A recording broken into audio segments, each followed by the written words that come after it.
versículo 3 hasta el versículo 9,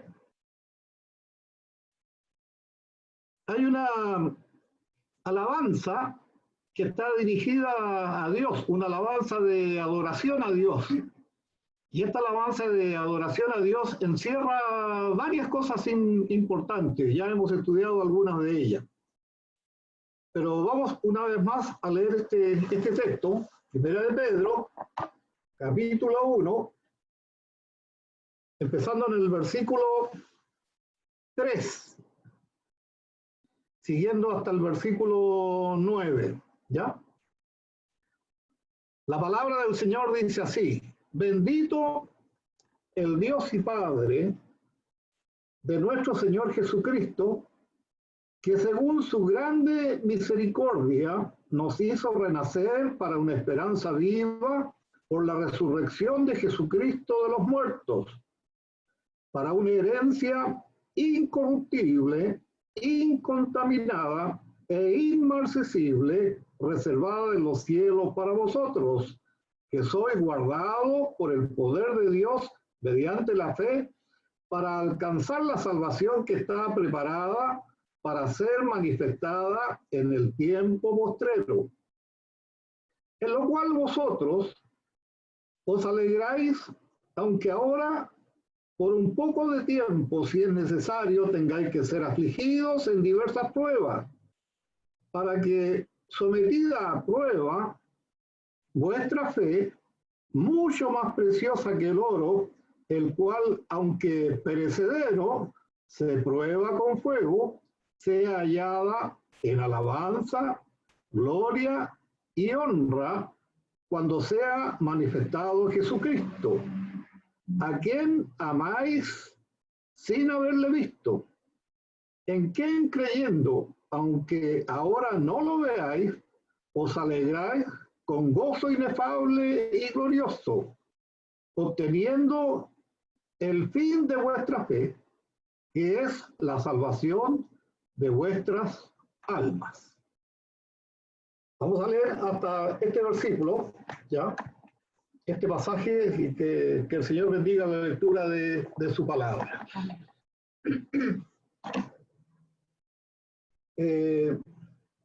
Mientras estudiaba este pasaje, pensaba en algún tema o en algún título que yo pudiera colocar, que resumiera todo el contenido de estos versículos, ¿ya? Y hay dos palabras importantes que yo rescato de los versículos que hemos leído. Una es la palabra gozo. Gozo. Y ustedes escucharon una palabra sinónima o leyeron una palabra sinónima en el texto leído, que es la palabra alegrarse. ¿Ya? La palabra alegrarse o la palabra gozo. Y la otra palabra importante en el texto es la palabra amor. ¿Ya? Entonces, el gozo y el amor tienen que ver con nuestra salvación. Y el resumen que yo saco de este texto es que la salvación produce o debería producir en nosotros gozo, aunque sea en medio de las aflicciones, ya en medio de las pruebas. Y también la salvación debe producir en nosotros el amor hacia el Señor Jesucristo, sin que nosotros le hayamos visto a Él en plenitud. ¿Ya? Entonces, la salvación encierra estas dos cosas, y sobre estas dos cosas es más o menos el contenido del texto que nosotros hemos leído. Si usted busca en el versículo 6, y después en el versículo 8, versículo 6 y versículo 8, va a encontrar una palabra que está en el versículo 6 y que después se repite en el versículo 8. A ver si la encuentra. Son términos claves que encontramos en estos dos versículos. Versículo 6 y versículo 8. ¿Cuál sería esa palabra?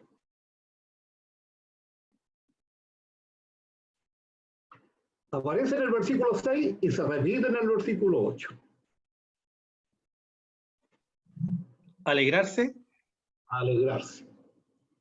La palabra alegrarse, ¿ya? Alegrarse. Está en el versículo 6, cuando habla de que nos alegramos por un poco tiempo, y después esta misma palabra vuelve a repetirse en el versículo 8. O sea, lo que está diciendo es que la salvación es motivo de gozo para nosotros los cristianos en medio de las aflicciones, las cuales son una prueba de nuestra fe y que tienen como propósito dar a Jesucristo, como lo dice también una parte en el texto leído, para que nosotros le demos a Él alabanza, gloria y honra. Salvación, motivo de gozo en medio de las aflicciones, que son pruebas para nosotros los cristianos, ¿ya? Pruebas, o sea, para probar nuestra fe. La Biblia nos habla mucho acerca de las pruebas. En el libro de Santiago, la epístola de Santiago, encontramos que pasamos por diversas pruebas, ¿ya? Pero esas pruebas son para probar nuestra fe y que tienen como propósito el honrar, el alabar y el glorificar a Dios, ¿ya?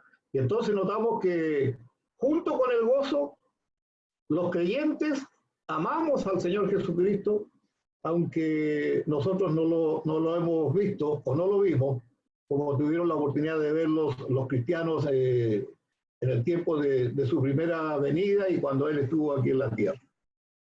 Si uno toma los versículos 6 y versículo 7, yo al menos encuentro 4 razones por las cuales nosotros podemos enfrentar las pruebas y regocijarnos en medio de ellas. 4 razones para enfrentar estas pruebas, estas aflicciones y sentir el gozo del Señor o regocijarnos en medio de ellas. Si vamos al versículo 6, está la primera razón. Cuando habla de que nuestra esperanza en Cristo nos señala lo que está más allá de las pruebas. ¿Y qué es lo que está más allá de las pruebas? Esta esperanza que tenemos en Cristo. ¿Qué es lo que nos señala que está más allá de las aflicciones o de las pruebas que nosotros pasamos? Habla de una herencia. ¿Ya? Una herencia. En el versículo 6 del pasaje.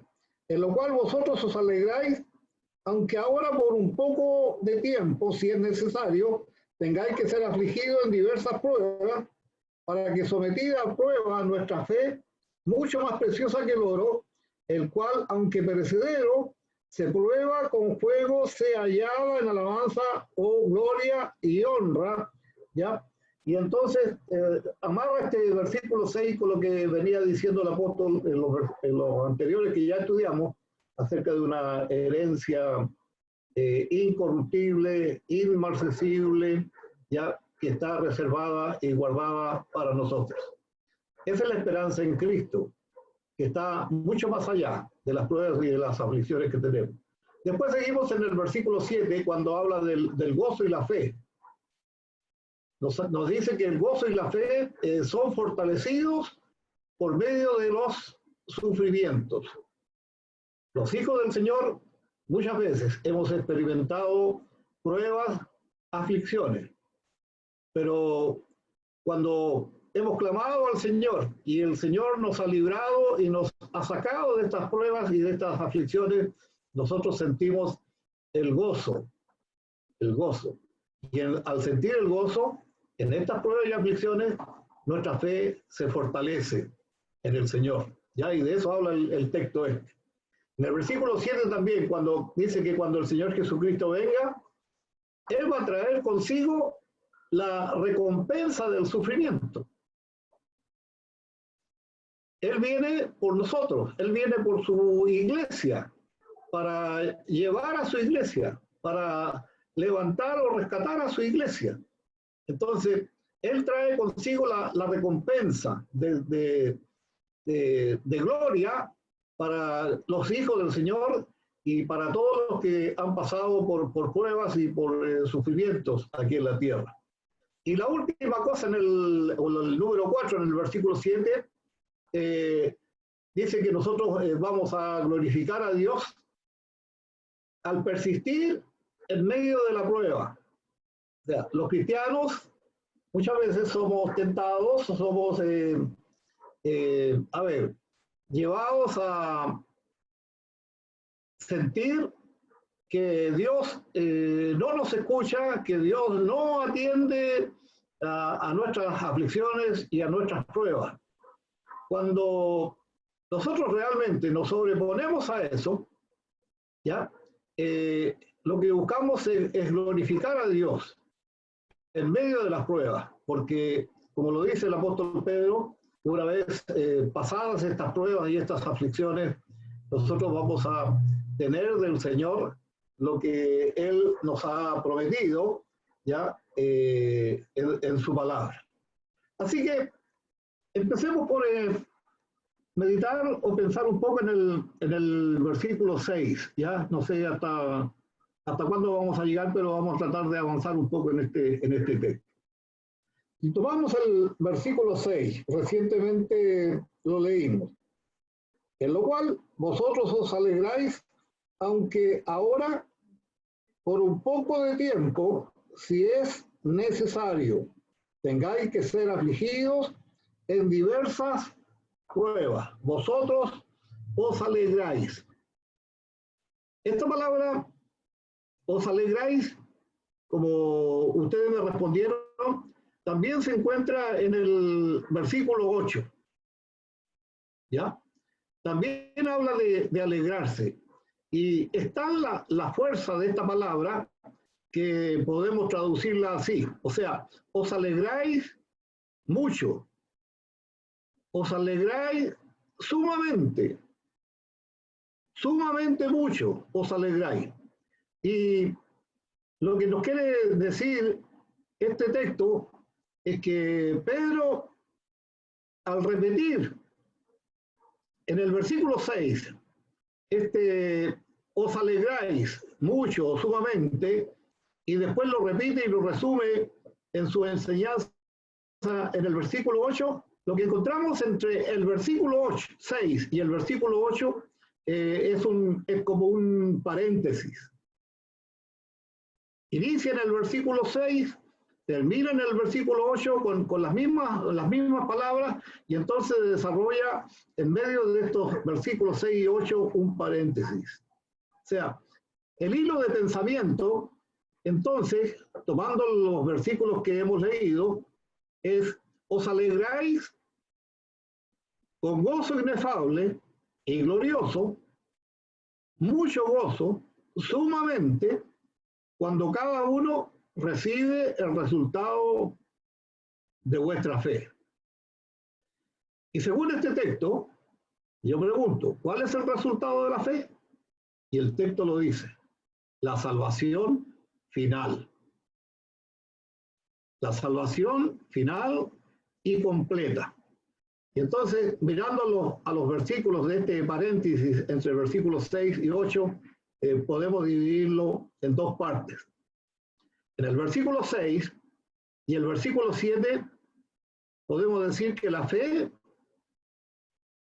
se perfecciona o es perfeccionada a través de las pruebas, a través de las diversas pruebas. Los cristianos que fueron esparcidos en el tiempo de Pedro por diferentes lugares, salieron de sus lugares de origen, pasaron muchas pruebas, muchas aflicciones, otros fueron perseguidos por causa de su fe en el Señor Jesucristo, pero ellos tenían la confianza y la esperanza en la promesa del Señor. O sea, que su fe sería perfeccionada a través de estas pruebas y estas aflicciones. Y entonces en el versículo 8 nos habla de algo que es muy importante. cuando el apóstol Pedro pone la fe en lugar de la vista. La fe es la certeza de lo que nosotros no podemos ver. Es la convicción de lo que no se ve, ¿ya? No es algo que nosotros podemos ver, pero sí es algo que nosotros podemos desarrollar en nosotros por la palabra, por su espíritu, y eso es mucho más importante, incluso más imperecedero que lo que nosotros vemos, que más imperecedero, más importante que la vista. Entonces, hay una palabra que aparece en el final del versículo 7 y que dice manifestado o manifestación. La palabra manifestado o manifestación es lo que une estos dos pensamientos, la fe perfeccionada a través de la prueba y la fe en lugar de la vista. La palabra manifestado es lo que une tanto el pensamiento uno como el pensamiento de Dios, dos, porque nos motiva un comentario. ¿Y cuál es ese comentario? Que nosotros ahora no vemos a Cristo. Hay mucha promesa en la Escritura de que el Señor Jesucristo volverá. Cuando Él dijo, conviene que yo me vaya, ¿ya? Y al irme yo voy a enviar el Espíritu Santo para que esté con vosotros todos los días, pero también habló de su segunda venida, ¿ya? Entonces, este pensamiento motiva este comentario que ahora nosotros no podemos ver a Cristo. Sin embargo, aunque no lo vemos, lo amamos o lo podemos amar, ¿ya? Y eso ese es más o menos lo que desarrolla el apóstol Pedro en estos versículos que nosotros hemos leído. Los creyentes nos alegramos o nos alegraremos en el tiempo y en el futuro cuando el Señor venga por nosotros. Nos alegraremos cuando recibamos la salvación en su plenitud. Hoy día somos salvos, pero estamos en este mundo, en esta tierra, ¿ya? Y mientras estamos en esta tierra, en este mundo, por supuesto pasamos por diversas pruebas y aflicciones, pero la Escritura nos promete que nos alegraremos cuando recibamos la salvación en su plenitud, y ya hemos hablado también acerca de esto, que está preparada para ser manifestada a nosotros en el tiempo postrero. Y entonces, en un resumen acerca de esto, podría decir yo que creo que el apóstol Pedro nos quiere decir a nosotros ahora algo fuerte y claro, para que lo entendamos. No sé si lo lograron entender aquellos hermanos que fueron esparcidos por diferentes lugares en el tiempo del apóstol Pedro. Pero esta es una carta, una epístola que no solamente está dirigida a ellos, sino está dirigida a todos los lectores que tienen la oportunidad de venir a este texto de las Escrituras para leerlo, para meditar en él, ¿ya? Para pensar en él y rescatar alguna enseñanza. Y yo creo que de alguna forma él nos está hablando a nosotros ahora aquí algo fuerte y claro. O sea, nos quiere hacer saber que el gozo de la salvación no es solamente para nosotros mirando al futuro. Si el gozo de la salvación significa o es algo solamente que está allá adelante mirando al futuro, este texto que hemos leído pierde su significado para los creyentes que vivimos ahora en diversas pruebas. No podemos separar estas dos cosas, ¿ya? Es cierto, tenemos la promesa del Señor. Él viene por nosotros y lo esperamos, lo ansiamos y nos alegramos cuando eso realmente ocurra. Pero el gozo de nuestra salvación no es solamente mirando al futuro, ya, sino que también tiene que ver con el tiempo que vivimos ahora en medio de la prueba. El concepto de esperanza requiere que haya una satisfacción, un gozo, una esperanza, como lo dice ahora, que satisfaga nuestro ánimo ahora, porque hay bendiciones de parte del Señor que están seguras para nosotros en el tiempo futuro. Si ustedes se fijan en los textos en el texto que hemos leído, esta es una, como lo dije anteriormente, es una larga oración de bendición a Dios,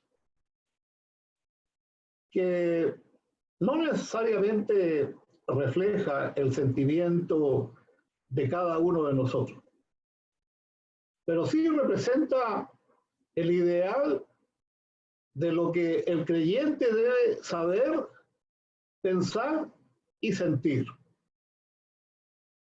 El sentimiento entre nosotros como cristianos, como hijos de Dios, puede variar, puede ser distinto, puede ser diferente.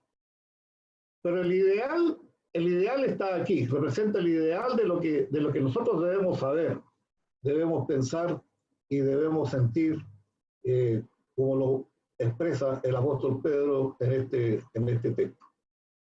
Los creyentes nos gozamos en la esperanza futura. Como dice la palabra del Señor, las pruebas actuales no son comparables con la gloria venidera. Las pruebas actuales son por un poco de tiempo. Cuando nosotros leemos el versículo 4, ¿ya?, de 1 de Pedro capítulo 1, yo diría que el contexto de lo que Pedro nos quiere decir respecto a la temporalidad de las aflicciones está en contraste con lo eterno de la herencia futura. ¿Ya? El versículo 4 dice, para una herencia incorruptible, incontaminada e inmarcesible, reservada en los cielos para vosotros. Y este versículo 4 yo diría que es el contexto de todo lo que Pedro está tratando de decirnos o de enseñarnos a través de este pasaje que nosotros hemos leído. Expresa el concepto de que la vida es corta. La vida de nosotros, incluso los hijos del Señor, es corta en comparación con la eternidad. Y hay otros textos en la Escritura que nos hablan acerca de esto, y a ver si lo buscamos y leemos rápidamente. Por ejemplo, si vamos a Romanos, el capítulo 8.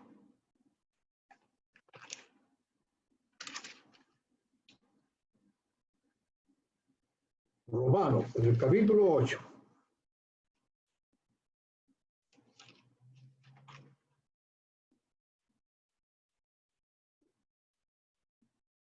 Versículo 18. Romanos 8, 18. Es un texto bien conocido de nosotros.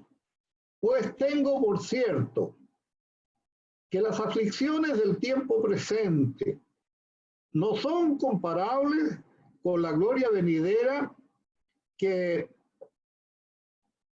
en nosotros ha de manifestarse. No son comparables. ¿Ya? Interesante ese texto y se puede hacer un estudio también acerca de ello basado en este pasaje. El otro pasaje que tengo es 2 de Corintios.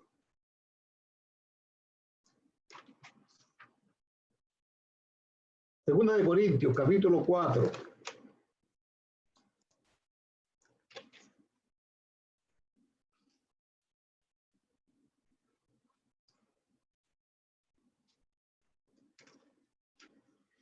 Segunda de Corintios 4. Empezando en el versículo 16 al versículo 18. Segunda de Corintios 4, 16.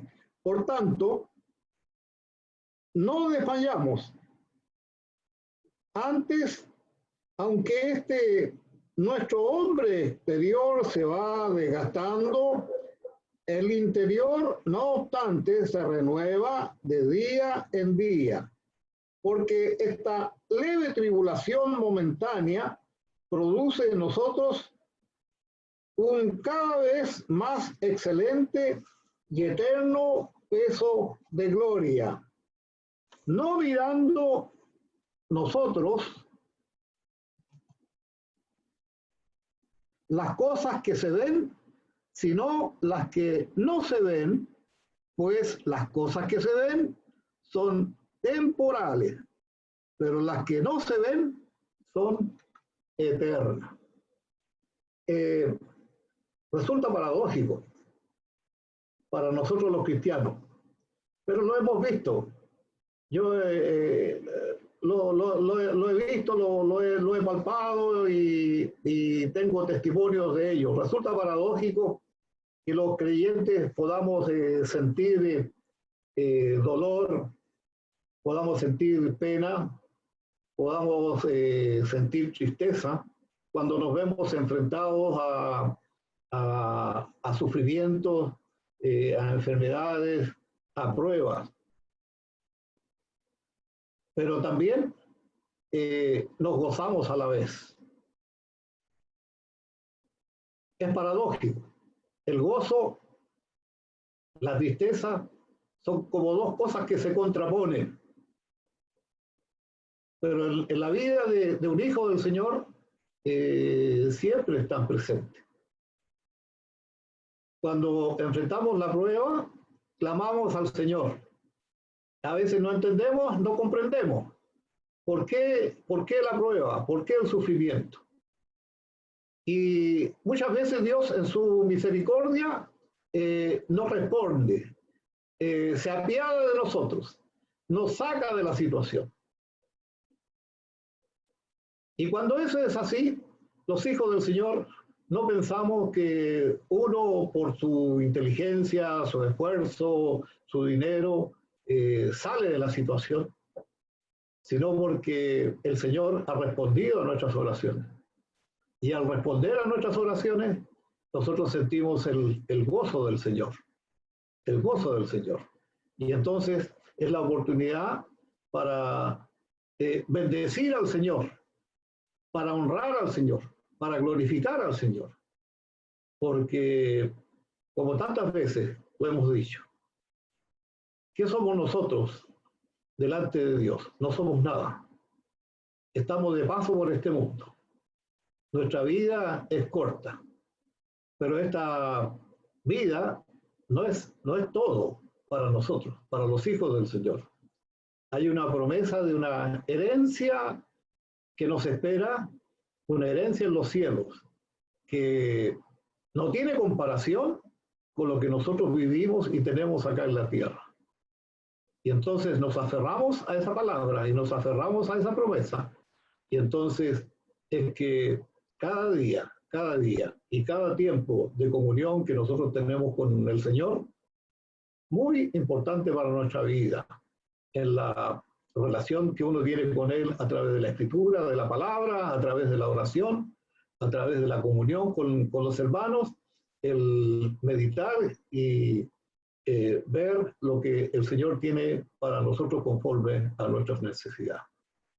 Yo me alegro de verlos en esta ocasión a cada uno de ustedes, y los que no pueden estar con nosotros por alguna razón, por supuesto también son hijos del Señor y están presentes en nuestras oraciones, ¿ya? Y entonces vamos a continuar con este estudio el próximo jueves, siguiendo lo que el apóstol Pedro tiene para nosotros a través de esta epístola. Cantemos una